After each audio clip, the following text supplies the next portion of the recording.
I am Miranda Edge, the Agriculture and Natural Resources Extension Educator for Harrison County.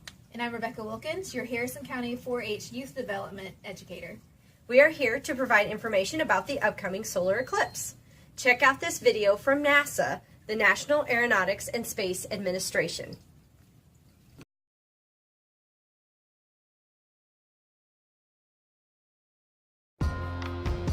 A solar eclipse occurs when the moon moves between the Earth and the sun, blocks the sun's light, and casts a shadow on the Earth.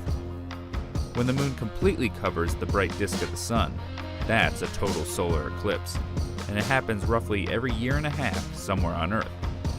A partial solar eclipse is more common, happening at least twice a year. A lunar eclipse, on the other hand, is where the moon moves behind the Earth, so it's now the Earth blocking the sun's light on the moon, creating a shadow on it with a red tint. The easy way to remember the difference is to remember what gets darker. With the solar eclipse, the sun gets darker, and during a lunar eclipse, the moon does. A solar eclipse is a rare event that not many get to see, because the moon's shadow is relatively small. This limits the locations on Earth that get to see it. You have to be on the sunny side of the planet, and you have to be in the path of the moon's shadow.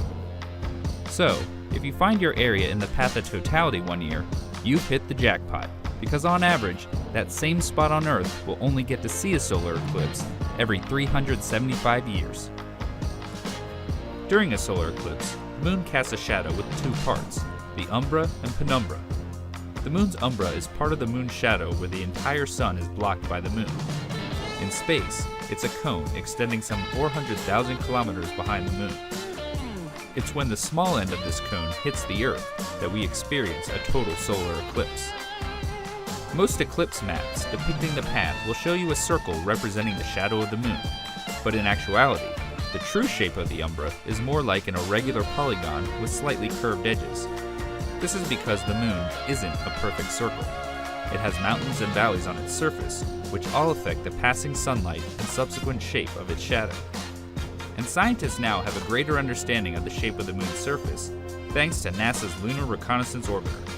The unprecedented level of detail from the topographic maps, photos, and other datasets has allowed us to more precisely pinpoint the regions on Earth falling within the path of totality of a solar eclipse. So, if you get the chance to witness a solar eclipse, always remember that our little moon plays a role that's quite large.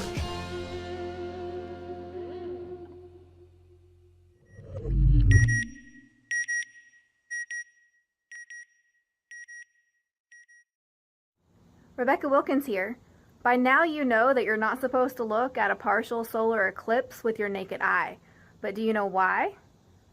In your eye, you have a lens, and if you stare at the sun, this lens concentrates a spot of light on your retina. Just like this magnifying glass can take a beam of the sun's light and burn a hole through a piece of paper. Let's see.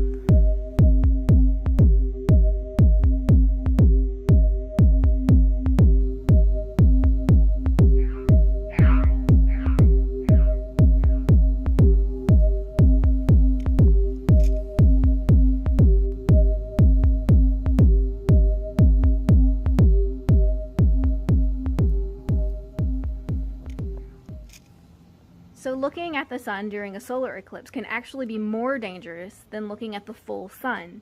It's dark during an eclipse, and that's going to override your natural tendency to blink or look away. No part of Indiana is in the zone of totality, and your eyes can sustain damage even if just a small part of the sun is showing through. The cornea will take that light beam, concentrate it on your retina, and cause damage. Because your retina has no pain sensors, you're not going to look away, causing permanent damage. Just like the holes in our paper. Don't let this be your retina.